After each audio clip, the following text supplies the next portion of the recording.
Hi everybody, it is Lasha from Royal Pushback Aftermath, L&L Soul Sisters, and Lasha Rojenko. So there's a choice of 3 channels, but just to let you know, if you go to L&L Soul Sisters, the most souls are subscribed to that channel, because when I changed my phone, somehow it went on to Royal Pushback Aftermath. And so L&L Soul Sisters about inspirational women, and there's just goofy, funny videos. But the reason that I'm here today, and if you've never been to this channel before, welcome. It's very new. Well, it's not that new. I started it March the 23rd of 2023. And the very first video it was a live on the computer.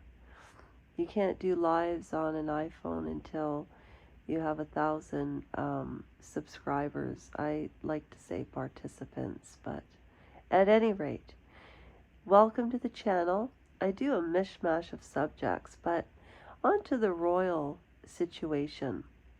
The reason I call it Royal Pushback and Aftermath is because I'm Canadian and I have very mixed feelings about the monarchy.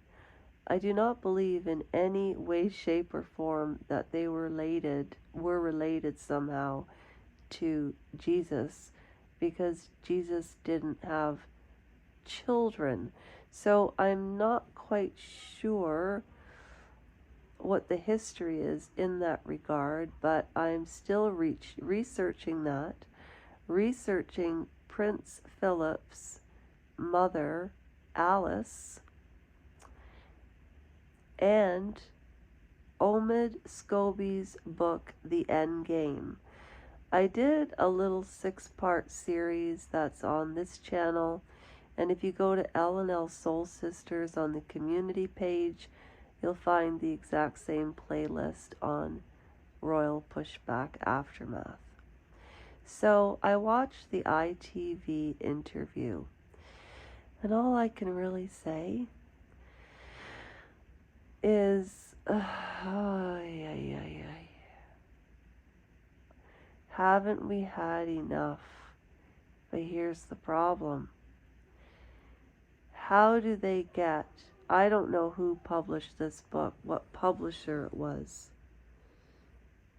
I don't know if it was Penguin or I have no idea. But could you imagine the advance he probably got? Are Americans that desperate to write books about salacious gossip that are not fact checked? What royal connections is he talking about? In Tom Bower's book, Revenge, about Meghan Markle, he had quotes.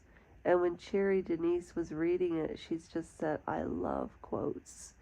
If you want to hear the entirety of Tom Bower's book, Revenge, please go to Cheer Denise, CHEERE, Denise, and she has a book club, 22,000 subscribers in 2 months. That's how talented she is. Now, Omid Scobie's book is kind of like a fairy tale, like Spare. I don't believe a word in it. I'm going to buy it and tear it apart. There is truth in what people say. Where there is smoke, there is fire. But the reason the royals are important is because they offered stability, but the taxpayers pay for them.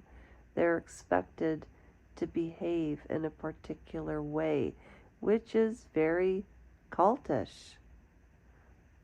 So this is a very nuanced situation that's going to take more than 2 hours to talk about. And I'm doing that on a live stream, and it's under Lasha Rajenko. The one great thing about doing lives on the computer is they're uploaded right away, and I will attach it to the community page on L&L Soul Sisters and the Royal Push Aftermath, or you can watch it on Lasha Royenko, because I knew Megan was full of baloney the minute she walked down the aisle. That was the sloppiest wedding dress, hairdo I've ever seen in my life. And she talks about her biracial and unconscious bias. People have unconscious bias toward alcoholics. Alcoholics aren't bad people. It's a symptom of something else. But that's an unconscious bias. Okay? We all have them. Just like I have an unconscious bias about plastic surgery. I find it very vain. And women are doing it in their 30s. Why is everybody so afraid to get old? Look at Helen Mirren. Look at Annette Bening, Jodie Foster. They've never touched their faces. And they're beautiful. And speaking of plastic surgery, my segue out is after I rip the endgame apart and start with Megan walking down the aisle to the Oprah interview, to the Me You Can't See, to Gabor Mate, to the Netflix series, to Finding Freedom, to the endgame. Did I miss anything? So after I tear this book apart, I'm tearing all that apart and breaking down why having royalty is a little innocuous and obtuse, because they have more roles with politicians than we'll ever know.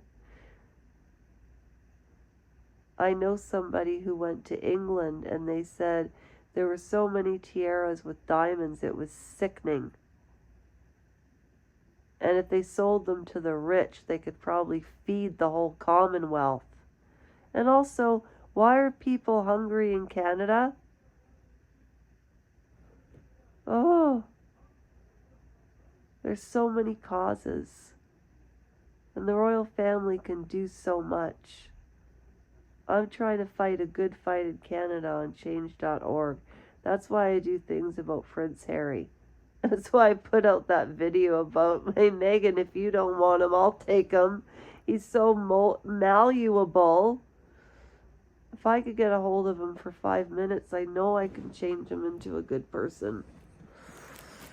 But they say you can't change people, but he's still 12 years old, guys, ladies and gents.